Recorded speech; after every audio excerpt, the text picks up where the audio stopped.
ఆదివారం రాత్రి 9కి అడ్మిట్ అయితే హాస్పిటల్లో నెక్స్ట్ డే పొద్దున డెలివరీ కోసమని జే ప్రవళిక అనే patient 25 year old wife of Raju Gavicherla సంఘం నుంచి తను ఇది రెండో కాన్పు తనది. ఫస్ట్ కాన్పు 5 ఏళ్ల బాబు ఉన్నాడు, సిక్కింలో డెలివరీ అయింది ఫస్ట్ టైం. ఇది సెకండ్ టైం మన దగ్గర డెలివరీకి వచ్చారు వాళ్ళు. ఆదివారం రాత్రి అడ్మిట్ అయ్యారు. సోమవారం పొద్దున 10 లోపల చేయమన్నారు. సోమవారం థియేటర్ తీసుకున్నాము, చేసేటప్పుడు ప్రీవియస్ సర్జరీకి కొంచెం పేగులు అతికి అవి ఉన్నాయి, కొద్దిగా డిఫికల్ట్ అయింది సర్జరీ అనేది ఖచ్చితంగా ఎక్స్ప్లెయిన్ చేశాం.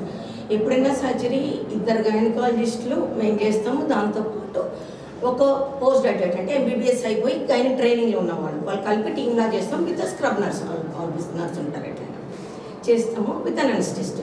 చేసిన తర్వాత కొంచెం డిఫికల్ట్ అయిందండి సర్జరీ, అన్నీ అతుకున్నాయి, టైం పట్టింది. అంటే వాళ్ళకి ఉంటుంది కదా పేషెంట్ లోపల తీసుకుపోయినాక లేట్ అవుతుంది అన్న టైం పట్టింది sir. But as of now situation is under control. ఒక 24 hours అబ్జర్వేషన్ అయితే ఉంచుతాం డెలివరీ అయిన పేషెంట్. ఏ డెలివరీ అయిన పేషెంట్ అయినా డెలివరీ అయినాక 2-3 అంటే క్రిటికల్ ప్రాబ్లమ్ జరగచ్చు. ఎంబాలిజం అంటారు, ఉన్నట్టుండి అన్ని బాగానే ఉంటే ఉమ్మని లోపలికి పోయి శ్వాస ఆగిపోవడం జరుగుతుంది. అప్పుడప్పుడు అన్కంట్రోల్ బ్లీడింగ్ అవుతుంది. సో పేషెంట్ వాళ్ళ పక్కన వెంటనే డెలివరీ కాగానే తల్లి అంటే వాళ్ళ తల్లిదండ్రుల చుట్టూ వార్డులో వేసేయం పేషెంట్ని. పల్స్ ఆక్సీ మానిటర్ అంటే ICU ఉంటుంది, ICUలో మానిటర్స్ కట్టి కంటిన్యూస్గా మానిటరింగ్, ఆటోమేటిక్ మానిటరింగ్ ఉంటుంది, మీ అందరికీ ఐడియా ఉంటుంది ICUస్లో. మానిటర్లో కట్టి అక్కడ ఒక duty doctor, senior nurse, BSc nursing nurse, staff cover చేసుకుని ఉంటాం. పేషెంట్ స్టేబుల్గా ఉన్నది. 2:30 అట్లా బ్లీడింగ్ కొంచెం స్టార్ట్ అయింది పేషెంట్కి. జనరల్లీ డెలివరీ అయినా బ్లీడింగ్ అయితే కొద్దిగా ఎక్కువ తక్కువ అయితే ఇంజెక్షన్స్ ఇస్తాం ఫస్ట్. 3 తర్వాత 3 o'clock కొంచెం బీపీ డ్రాప్ అవ్వడం మొదలైంది. ఇది కొంచెం ఎక్కువ అవుతుందేమో అన్న భయానికి మళ్ళీ మా ఇంకో గైనకాలజిస్ట్ అలర్ట్ చేసుకున్నాం, అనెస్థిస్ట్ అలర్ట్ చేసుకున్నాం. సార్ వాళ్ళందరూ వచ్చారు. ఇక అక్కడి నుంచి మనం రివైజ్ చేయడం స్టార్ట్ చేసాం. ముందు ఇచ్చే ఇంజెక్షన్స్ టాబ్లెట్స్ ఉంటుంది, 3-4 యూట్రోటోనిక్స్ అంటారు, ఆక్సిటోసిన్ ఇంజెక్షన్, మెథాజిన్, ప్రాస్టాగ్లాండిన్స్ అండ్ ప్రాస్టాటిన్ ఇంజెక్షన్స్ ఉంటాయి. ప్రోటోకాల్స్ ఉంటాయి మాకు. ఏదైనా మీ అందరికీ మీ వర్క్లో ఉన్నట్టు మాకు level 1, level 2, level 3, level 4 protocols ఉంటాయి మాకు. సో అది it's like you have to go like a drill అంతే. ఆ ప్రోటోకాల్స్తో స్టార్ట్ చేసినాం. ఫస్ట్ లెవెల్ ప్రోటోకాల్ ట్రై చేసినాం ICUలో ఇంజెక్షన్స్ అని ఇచ్చి. రికవర్ కాలేదు. ఈ లోపల వాళ్ళ హస్బెండ్కి కూడా ఇన్ఫార్మ్ చేసుకున్నాము. అప్పుడే పాపం పేషెంట్ బాగుందని ఆయన ఎటు బయటకు వెళ్ళారు. వాళ్ళ అమ్మకి చెప్పి ఆయన ఫోన్ మీద కాంటాక్ట్ చేసి, సార్ ఇట్లుంది సిచ్యువేషన్, బ్లడ్కి అవసరం పడచ్చు సార్, బ్లడ్ బ్యాంక్లో డెఫినెట్గా పేషెంట్ అటెండెంట్ ఉండాలి, మేము ఒక్కరం పోతే ఇవ్వరు, ఇట్లా ఉంటుంది సార్, మా వాళ్ళు కూడా హెల్ప్ చేస్తారన్నాం. ఆయన వచ్చాడు పాపం. వాళ్ళ అటెండెంట్స్, వాళ్ళ హస్బెండ్, మా స్టాఫ్ బ్లడ్ కోసం వెళ్ళారు. మేము doctors team with the paramedical staff were attending of the patient. Level 1 కేర్లో కూడా బ్లీడింగ్ కంట్రోల్ కానట్టు అనిపించింది. కంట్రోల్ కాకపోతే థియేటర్ తీసుకెళ్తున్నామని చెప్పాము వాళ్ళకి. ఆయన కూడా ఇబ్బంది ఏం పెట్టలే, ఆయన చెప్తున్నా every step you been communicating. ఆయన కూడా okay madam, whatever safe for the patient అన్నాడు. ఆయన థియేటర్కి తీసుకెళ్ళిన తర్వాత level 2 ప్రోటోకాల్ కింద నుంచి ప్యాకింగ్ అని ఉంటుంది, ప్యాకింగ్ అండ్ క్యాన్లా ఉంటుంది, అది ట్రై చేసాం. అది ట్రై చేస్తే ఒక పావుగంట ఆగినట్టు అయింది, మళ్ళీ బ్లీడింగ్ స్టార్ట్ అయింది. అటోనిక్ PPH అంటే ఇది ఏమైతే పెద్ద యూట్రస్, 36-38 వారాల యూట్రస్, పెద్దది 38 centimeters uterus, test drop down to 20 centimeters. మొత్తం ఆటోమేటిక్గా ఇట్లా బిగుసుకొని కిందకి రావాలి. ఎందుకంటే బేబీకి రక్తం వెళ్ళడానికి ఇంత దొడ్డు వెజల్స్ ఉంది బేబీకి వెళ్ళి, అవన్నీ క్లోజ్ కావాలి డెలివరీ అయినాక. అటోనిక్ మౌత్ ఓపెన్ అయ్యే మౌత్ ఉంటుంది, నరం కట్ అయితే మౌత్ ఓపెన్ అయ్యేట అన్నీ ఉంటాయి, అవన్నీ రిట్రాక్ట్ అయ్యి మూసుకోవాలి. అది దానికోసం ఉండే ప్రోటోకాల్. డెఫినెట్గా బిగ్గెస్ట్ ఫియర్ అయిన any delivery normal caesarean over bleeding. అందుకే అన్ని డెలివరీస్ ఇన్స్టిట్యూషనలైజ్ చేస్తుంది government. That is why we request all patients to deliver at some hospital, not at home. Because ఈ బ్లీడింగ్ రిస్క్ అనేది అన్రిస్క్ ఎవరికైతే తెలియదు. ముందు కాన్పు మంచిగా అవుతుంది, సెకండ్ కాన్పు అవుతుంది. కాన్పు పెరిగే కొద్దీ బ్లీడింగ్ రిస్క్ ఎక్కువ ఉంటుంది. థర్డ్ కాన్పు అనుకోండి, అందరికీ ముందే బ్లడ్ రిజర్వ్ చేసుకుంటాం మేము. ఇప్పుడు నిన్న తన తర్వాత డెలివరీ అయింది, third pregnancy, compulsory blood reserve చేసుకునే చేస్తాం మేము. ఇవి ప్రోటోకాల్స్ ఉంటాయి, నేనేదో చేస్తున్నాను కాదు, ఇదే పుస్తకంలో రాసి ఉంటుంది, ఇదే ప్రోటోకాల్, ఇదే ఫాలో కావాలి మేము అంతే. We are abiding by what is written in our thing and abiding by law. level 2 try చేసాం. level 2లో ఆమెకి కొంచెం రెస్పాన్స్ వచ్చిన కాబట్టి మళ్ళీ బ్లీడింగ్ స్టార్ట్ అయింది. మళ్ళీ స్టార్ట్ అయితే ఆయనకి చెప్పాను, సార్ ఇది కంట్రోల్ కాని పక్షంలో మనకి బ్లీడింగ్ అయితే గర్భసంచి నుంచి last resort will be removing uterus. ఆయన దాన్ని కూడా ఒప్పుకున్నాడు. రిటర్న్ కన్సెంట్ చెప్పాము, ఎక్స్ప్లెయిన్ చేశాడు, ఆయన కూడా కన్సెంట్ ఒప్పుకున్నాడు. ఒప్పుకున్న తర్వాత యూట్రస్ తీసే ముందు స్టెప్ వైజ్ డివాస్కులరైజేషన్ ఉంటుంది, అంటే టెక్నికల్ టర్మ్స్, అవి చేసాం నెక్స్ట్ స్టెప్. అయినా టెంపరీ రిలీఫ్ వచ్చింది. సో మళ్ళీ ఇంకోసారి సార్ వెళ్ళిపోతున్నాం, హిస్టెక్టమీ తీసేస్తున్నాం, ముందుకు వెళ్ళిపోతున్నాను. ఈ లోపల బ్లడ్స్ కూడా వస్తూనే ఉన్నాయి.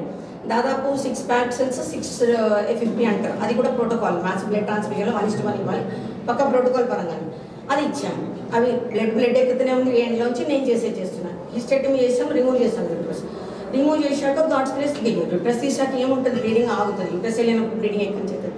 తీసేసాము, ఆగింది, పేషెంట్ స్టేబుల్ అయింది.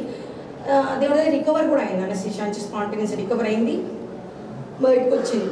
బయటకు వచ్చాక రికవర్ అయ్యాక కూడా అరగంట థియేటర్లోనే మానిటర్ చేసుకొని స్టేబుల్ అయ్యి ఆమె రెస్పాండ్ అయ్యి మాట్లాడి పేరు అది చెప్పినాక బయటికి తీసుకొచ్చాం. వాళ్ళ అటెండెంట్స్తో కూడా మాట్లాడించాం. మాట్లాడినప్పుడు ఆమె కూడా మాట్లాడింది, దాహం అవుతుంది, అవి కూడా ఉన్నాయి మొత్తం క్లిప్స్. ఆవిడ దాహం అవుతుందని మాట్లాడింది. రైట్, తర్వాత ఐసీలో వేసాం. ఐసీలో వేసిన తర్వాత అన్ఫార్చునేట్లీ విదిన్ ఒక 10 to 15 minutes period ICU shift అయ్యి సెటిల్ అయిన తర్వాత ఇంత రిస్క్ కేసుకు ఆక్సిజన్ మానిటర్స్ అన్ని కనెక్ట్ చేసుకుని మేము కనెక్ట్ చేసుకున్నాం. అందరం అక్కడే ఉన్నాం. ఈ లోపల సడన్గా బ్రెత్లెస్నెస్ స్టార్ట్ అయింది, అంటే బ్రీదింగ్ ఆగినట్టు అయింది. అంటే ఇప్పుడు ఇదంతా మనం కంట్రోల్ చేసాము. Something in her lungs reacted అన్నట్టు.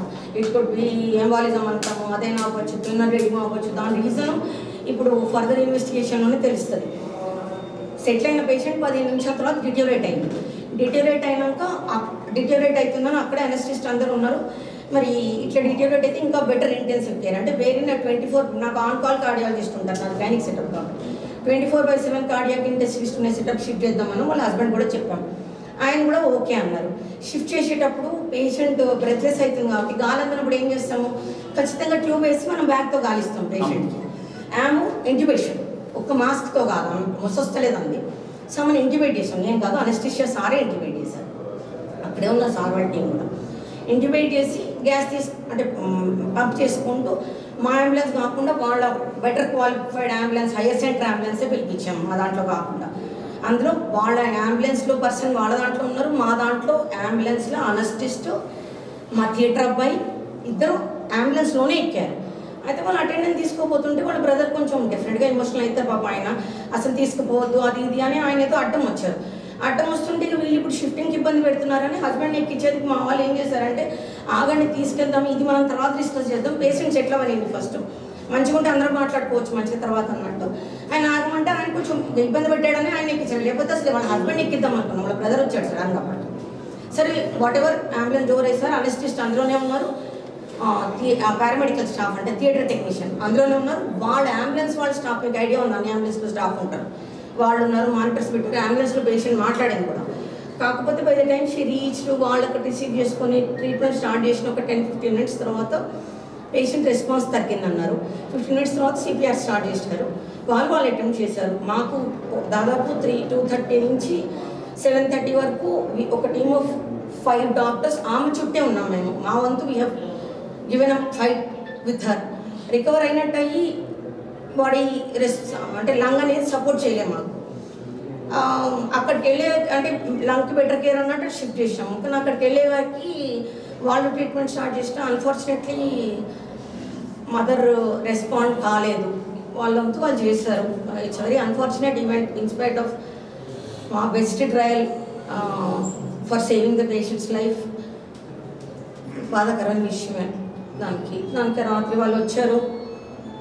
అందుకే డెఫినెట్గా ఒక లీగల్ కోర్సు పోలీస్ వాళ్ళ సార్లు మీరు సీనియర్స్ వాళ్ళు వచ్చారు. ఒక లీగల్ కోర్స్ తీసుకుందామని డిసైడ్ చేశారు. ఫర్దర్ అవుతుంది, ఆ తర్వాత అయింది మీకు ఐడియా ఉంది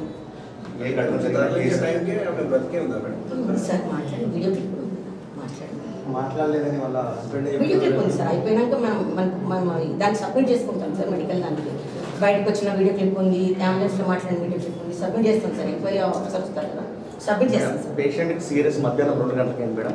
చనిపోయిన టైం చెప్పండి మేడం. ఏకశిల పార్క్లో డిసైడ్ చేస్తారు. 8 కాదు సార్, 8:15కి మేము ఇక్కడి నుంచి షిఫ్ట్ చేసి ఉంటాం సార్. 9:15, 9:30 అయి ఉండొచ్చు సార్. నేను కరెక్ట్గా నేను అక్కడ లేను, మీకు నేను ఎస్టిమేట్ ఇస్తున్నాను. మళ్ళీ ఈ టైంని పట్టుకోకండి, నేను అందాజ ఎస్టిమేట్ చెప్తున్నాను. 9:30-ish నాకు ఇన్ఫర్మేషన్ వచ్చింది సార్, రెస్పాన్స్ అయితే లేదు అన్నది. అక్కడ మా పిల్లలు అక్కడ ఉన్నారు, మేడం రెస్పాండ్ అయితే లేదని మా పిల్లలు అక్కడి నుంచి చెప్పారు సార్. నాకు నా స్టాఫ్ ఉన్నారు, వాళ్ళ పేషెంట్తోనే ఉన్నారు సార్. నాకు 2 స్టాఫ్, నా అనెస్టిస్ట్, నా 2 theatre technicians. 8:20 okay madam. 6 o'clock మీరు గర్భసంచి తొలగిస్తారు. మెడికల్ టర్మినల్ కొద్దిగా టెక్నికల్ టర్మ్స్ డిఫికల్ట్ అన్నారు. కొద్దిగా తప్పు అప్పుడప్పుడు ఎవరికైనా జరుగుతుంది. కొద్దిగా నాలెడ్జ్ తక్కువ మేడం, నాలెడ్జ్ తక్కువ మాకు మేడం. ఆ 6 o'clock షిఫ్ట్ సేఫ్ అయిన తర్వాత ఈ శ్వాసకోశ ప్రాబ్లమ్ స్టార్ట్ అయిన తర్వాత ఉన్న డాక్టర్స్, ట్రీట్మెంట్ ఇచ్చిన డాక్టర్స్ యాక్చువల్గా మీరు రక్తస్రావం జరుగుతున్నప్పుడు ఏమైనా అనస్థీషియా ఇవ్వడం వల్ల ఎక్కువ జరిగిందా నాకు ఆ నాలెడ్జ్ లేదు మేడం. పేషెంట్ అటెండెన్స్ ఉండదు, జర్నలిస్ట్లో కూడా ఉండదు మేడం. అనస్థీషియా ఎక్కువ ఇవ్వడం వల్ల మరి ఏమైనా శ్వాసకోశ ఇబ్బందులు అయినాయా, దానికి సంబంధించిన మీ క్లారిఫికేషన్ మేడం. కొద్దిగా మాకు అర్థమైంది మేడం. అనస్థీషియా ఇయ్యందే ఆబ్వియస్గా మీకు కూడా ఐడియా ఉంది, గర్భసంచి తీయడం అనేది అనస్థీషియా ఇవ్వకుండా తీయలేము. అండ్ అనస్థిస్ట్ ఆల్వేస్ ఇంటెన్సివిస్ట్ అంటారు సార్, అంటే వాళ్ళు క్రిటికల్ కేర్ కూడా వాళ్ళే చూస్తారు. సో కంటిన్యూస్ ఉన్నారు. అనస్థీషియా ఇచ్చినాక పేషెంట్ రికవర్ అయింది సార్, రికవర్ అయ్యి బయటికి షిఫ్ట్ అయినాక మాట్లాడింది. సో అనస్థీషియా పరంగా మనకి సమస్య అనేది